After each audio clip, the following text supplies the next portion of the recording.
If it's Wednesday on SportsWrap, that can only mean one thing. It's the NBA Weekly with this guy, the one and only Kurt Helin of Pro Basketball Talk at NBCSports.com. Can I embarrass you? Sure. Can I embarrass you? We didn't know if we'd have Kurt on today because Kurt did the one thing you shouldn't do with a computer, and that is spill a drink into it. Yeah, no, I will take... It was my drink sitting next to my computer. It was the guy next to me who stood up and kind of swung his backpack to put it on in the shop, a little coffee shop, that whacked it and knocked it all over my computer. But yes, same principle. And the fine people at the coffee shop were all kind of shocked by the string of expletives that flew out of my mouth at that moment. I can only imagine. All right, listen. I don't know how. I watched that game last night, Spurs Thunder, Game 5. Check out the highlights as we discuss, courtesy of our friends at NBC and Peacock. So I don't know how you can go from being so Wemby-centric in Game 4. I watched that game last night, and from the outset, it almost felt like they were making a concerted attempt, the Spurs, to not go to Wemby in the early going of this game, and I can't figure out why. And not get him the ball near the rim. Yes. He was not. Look, when he's dangerous, and it sounds reductive because he can shoot threes and do all these other things, but he's got to start. Look, in Game 4 he had 10 shots at the rim, right? Like if he's not getting shots right there, then he's not as dangerous. As good as he is at taking threes. And he's pretty good at it. He's, good, especially for his size. But generally, like, you've got to respect it. I'll take that. I will take that on most nights. And they just didn't. Part of that is the Spurs defense, which really dug down on him. Isaiah Hartenstein has physically defended him as well as I think any human being can in a series. Agreed. But they've got to find a way to get him rolling and get him confident. And if they all he looked tired, sick. I'm trying to decide what like if you told me if they came out today and said he had a cold or something, like I'd buy it because he just didn't. Their whole team did not have the energy that you need in Game 5 is as desperate as it gets almost, right? Like it's now they've got to win 2 in a row, and they've won 2 games this series when Wembanyama was brilliant. 41, the 33 point game in Game 4, and he was moving the ball around and they were flying. He has to be the best guy on the floor for them to win. Everybody else has got to step up. There's other stuff, but that's where it's got to start. And he absolutely was not. And I expect different in Game 6, but he's got to string 2 of these games together for them to advance. And I don't know if he's got that right now. I don't know. This is where, does it feel to you like this is where the experience kicks in? No. I'm tired of hearing about the experience stuff. Oh. We're at Game 5 of the Western. They've played 20 games in the postseason or 15 games in the postseason. They've played 82 games during the regular season. They're in the West, which is a beast of a conference. So I'm actually tired of hearing about the experience thing at this point.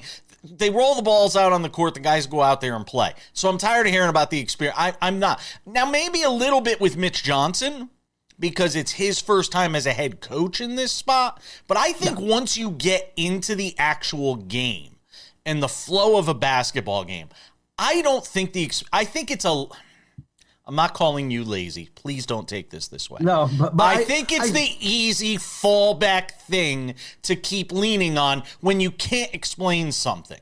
And I'm not saying you, but I hear when I hear it from Reggie Miller. And I'm like, come on, Reggie, you've played basketball for 100 years. You've watched the game. You've called the game. No, I don't want to hear about the experience thing. I think there's something to just not being challenged like that night in, night out and now, in this series, every other night. And I think you get tested every night in a different way. You have to deal with the adjustments and the matchups, and they haven't in this game. In this game, the Spurs came out with the Thunder came out with a new plan without A.J. Mitchell. They did. And part of it was also, look, they couldn't buy a 3 in Game 4. They shot terribly, and their bench shot terribly, and that didn't happen in this game. They came out knocking them down, but they adjusted. They're like, all right, we got to get Wemby out of the paint, and they did a good job attacking the paint to get him in rotation, to get the ball moving. You saw more dunks in this game because they got him in a rotation out that even he couldn't recover from to the rim. That I thought that was great coaching by Dagnall, who has proven to be a great playoff coach. And now the Spurs have to adjust. And I don't know if there's time for them to adjust twice. Again, it's adjust twice. We're also, though, at that point in the series, and it's a cliche, but it's not wrong.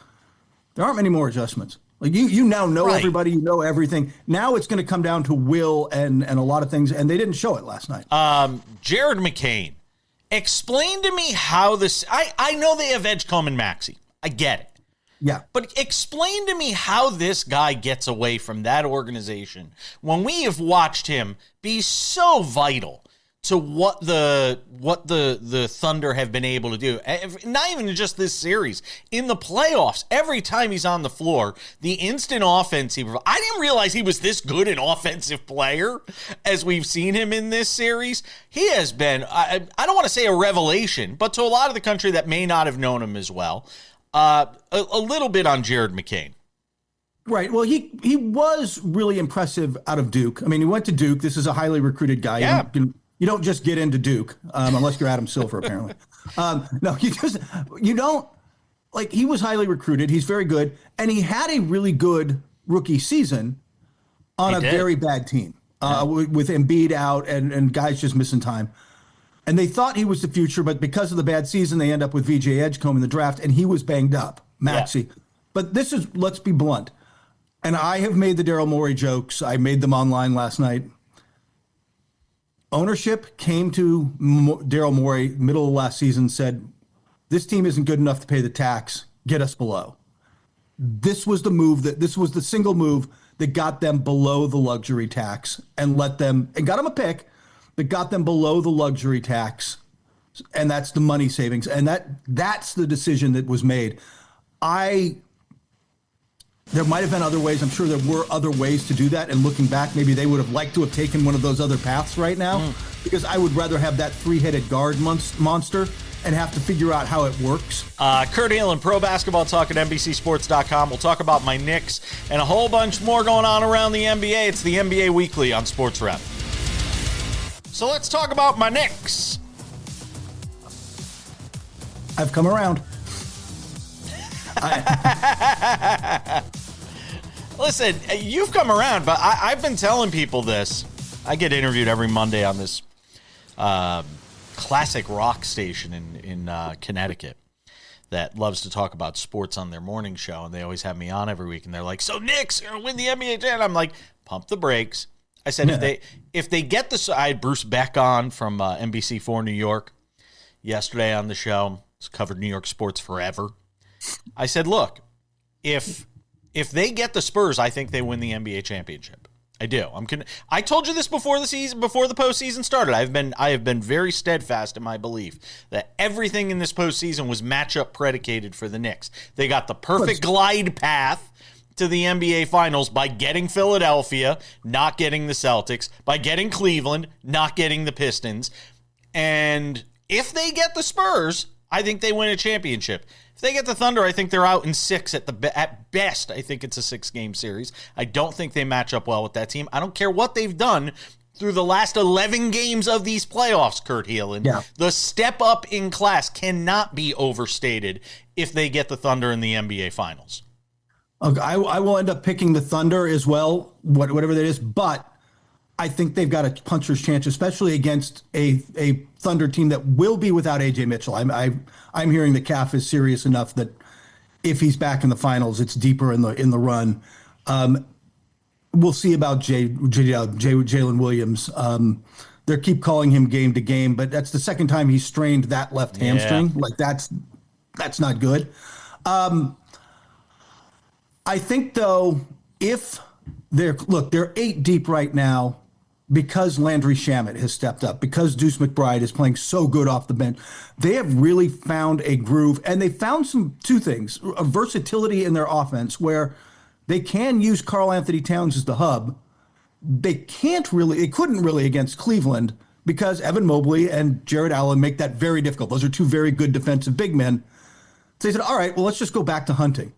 Like, let's go back to the old school system and have Jalen Brunson hunt James Harden. But frankly, by the end, he's hunting Donovan Mitchell. He's hunting all of them and doing a great job. They have some offensive versatility. It's going to be harder against the Thunder or, frankly, the Spurs in that sense. There isn't a James Harden. There's nobody you can just like, that guy, I'm going at that guy. Like, you're going at the lesser evils, but there's no bad defenders on those teams until you get deep into the Isaiah Joe part of the bench or something. It feels like that series is a very low-scoring series to me. Yeah, I would agree that they're going to try to slow it down. They're going to try to – I think what they bring is a grit and a resilience that you're going to see. I will warn you, though, for the bettors out there, I think game one against either of those sides is going to be a little bit of a culture shock for the Knicks. Yep. Because the level of intensity being played in the West was just higher than anything they've seen. And that team is going to come in playing with a different level of energy. And I think the Knicks can get there. I think they can adjust. But that is going to be a moment one way or another. Kurt, grit and resilience, that's the equivalent of she's got a great personality. I mean, that's what that is, Kurt. Let's be honest about it here for a second. Saying the Knicks have grit and resilience, and that's like saying, well, but she's got a great personality. I mean, that's kind of what it is, isn't it? Look, I think you need that. Look, as somebody married for 23 years now, 24, 24 this year. Personality does matter, but is that what gets you, in the door at the first point? Probably, that's. Yeah. You're not, how should I put it, attracted when you see somebody across the room to their personality. Yeah. So they've got the talent, though. They've got Brunson's an elite scorer. Cat is playing. The other thing they're doing is playing really good defense. And they really kind of did it all year. They were 7th in the league in defense. But Mike Brown has turned them into, or helped keep them a very good defensive team. And Mike Brown is pushing all the right buttons, by the way. He is. A guy, by the way, who took the Cavs to the finals, has been there with the Warriors when he got forced into the big chair in the playoffs when Kerr's back was bothering him years ago, did all that. And by the way, Mike Brown's best coaching job, Sacramento Kings have been to the playoffs once in the last 20 years, and it was when Mike Brown was the coach with De'Aaron Fox, by the way, from the Spurs. He's a good coach, man, and they'll make good adjustments. Move away from the Knicks for a second. Cavaliers are reportedly keeping Kenny Atkinson. Is it because nobody they really want to get wants the job, knowing that James Harden is there and sort of the uncertainty of what comes next for this franchise? Or do they actually believe Atkinson's the guy? Because after this playoff run, I mean, my God, the Knicks got rid of Tom Thibodeau last year after a trip to the conference semifinals. You're telling me you can't do the same with Kenny Atkinson with some of the names that are sitting out there still? That's a very good analogy. He was coach of the year a year ago. Remember, they had won 64 games, and he helped turn them around. I don't know that I watched George Karl and Mike Malone be coaches of the year too, and one of them won a championship and is out of a job coaching at North Carolina. So I don't think they think there's going to be anybody better sitting there. I think that's part of it. But also, to your point about the job, there's a lot of uncertainty right now. In their postseason. Look, there's no way James Harden gets traded there without a preset agreement on him. The expectation is he forgoes next year's contract. He gets out of his player option for, I think it's 42, 43, whatever it is, and takes like 2 years at 30. He helps them out a little bit financially because they're up there so high. Like the East jumps up a notch next year. And if you run it back with these Cavaliers, I don't know where you go, but I also... The other option is a pretty dramatic teardown, and I don't think they're willing to go there. Before I let you go, the lottery. What's going on? What's going on with lottery reform here? Within the next 48 hours, the owners are voting on this, and by all indications, they are going to approve a version of this 3-2-1 lottery system that completely flattens the odds. In fact, if you finish in the bottom 3, you have worse odds than if you're in 4 through 10.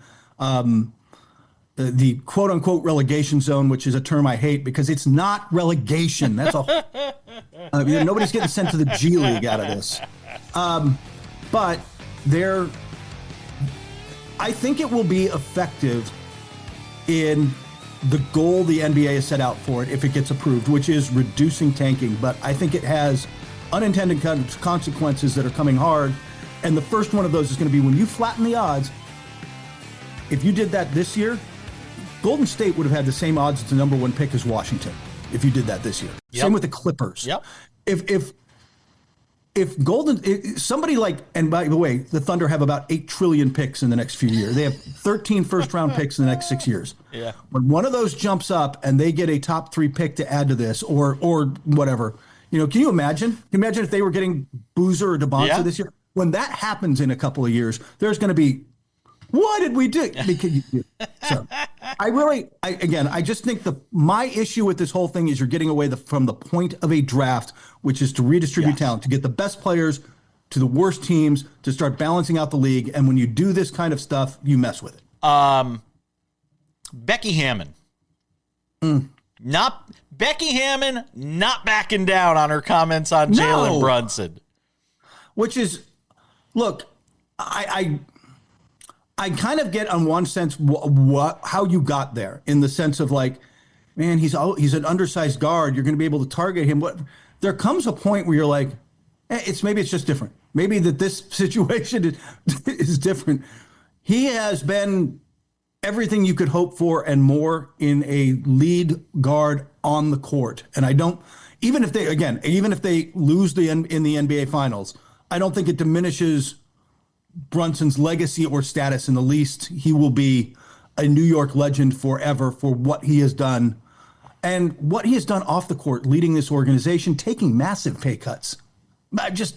True. Massive pay cuts to allow them to build this almost like you out. see some like NFL QBs do, where they're just giving back. Like Tom Brady was never the highest paid guy, and he should have been for so many years, and he was never the highest paid guy. He was always giving money back for the sake of the team. Well, Brunson's that kind of guy. Hey, man, if Brunson knows if he ever needs a free meal, he can just drive into Manhattan and pull up at literally any restaurant. He'll be fine. I'm kind of shocked she hasn't backed. Like, at some point, even, like I said, I came around on the Knicks. I'm like, man, I think they've got this weakness and that weakness, and they've kind of proven me wrong. They are playing brilliantly, and even if I have concerns about whether they can maintain that level one more round, it's not on Brunson. He has been fantastic for them in every sense, and I guess if you're going to stake out a position, be committed to it. But some of us are big believers in the concept of new data changing how you view things. So I'll also say the Karl Anthony Towns aspect of that team. We never. I was always of the mindset they couldn't win a title with Karl Anthony Towns, and changing his position basically to become a point center has been. Wow. He's also been. This is the best stretch of defense he's ever played. I agree. He's been much better defensively, and that is not fouling. Huge for them, and not fouling as much. And that is huge for them because obviously the target for them and what Becky's talking about is, man, I can drag Brunson and Towns into a pick and roll. And by the way, whichever team comes out of the West will test that, but they've answered it so far. They've done really well. It's a different level when that pick is being set by Chet and SGA, but it's gonna be fun. Let me get you out on 2 quick ones. Any updates on LeBron James? Other than there is a growing, the consensus that he is returning seems to have grown, but where is a really big question, and it comes back to we've got to see how Giannis plays out, and the other question we have discussed, which is how big a pay cut is he willing to take? Because if it's, I can construct something that gets him to Cleveland at $30 million, but it's not good for Cleveland. Like I just don't see why. Like, if he really wants to go east to one of these contenders, it's going to be for dramatically less money. So how big a pay cut is he willing to take? Billy Donovan was supposed to be the front runner in Orlando. And they're like, oh, that's kind of going to get done. And then it hasn't gotten done. And I don't know if they're trying to talk to Jason Kidd, if they want to talk to Jason Kidd, because if you bring in Jason Kidd, look, man, everywhere he's been, the reason he's out, it kind of finally leaked, the reason he was out in Dallas, part of it at least, was concern that he wanted the GM job that went to Masai Ujiri, or the head front office guy. He pushed for that in Brooklyn. He pushed for that in Milwaukee. He wants to be in a front office somewhere. So even if he took the job, you're like, how long before we have to deal with that? So I don't know who else they're looking at, but they're looking because they're the Orlando Magic. Giannis. really, I don't want to say quiet. The rumors are flying around, but I haven't heard anything new other than more people convinced he's going to move on, that even if the situation is weird, he wants out, that both sides are ready to just part ways and move on. And that he really wants to stay in the East. For all the talk of, hey, what about the Lakers? What about the Warriors? He doesn't want to come West because he's watching the West finals like the rest of us and going, these two teams are really good and really young, and where am I going to mess with and battle them? Like, he realizes what's going on in life, and so he realizes any path is easier for the next 5 years through the East. It's not that it couldn't be done, but if you're one of the up-and-coming teams in the West, it's not that it can't be done, but that path is much harder. So, but I don't know.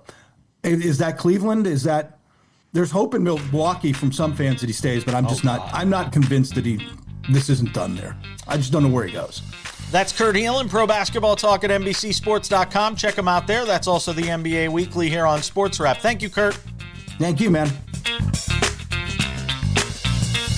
Heading into spring and summer is a real reset season for me and for many of us who want to look and feel our best. Prolon's 5-day program is one of my favorite ways to do it, designed to support your body at a deeper level while still being simple to follow. If you're ready for a reset, this is a great place to start. Visit prolonlife.com/fieldswell for 15% off and a $40 bonus. That's Prolon, PROLON, life, LIFE.com/fieldswell.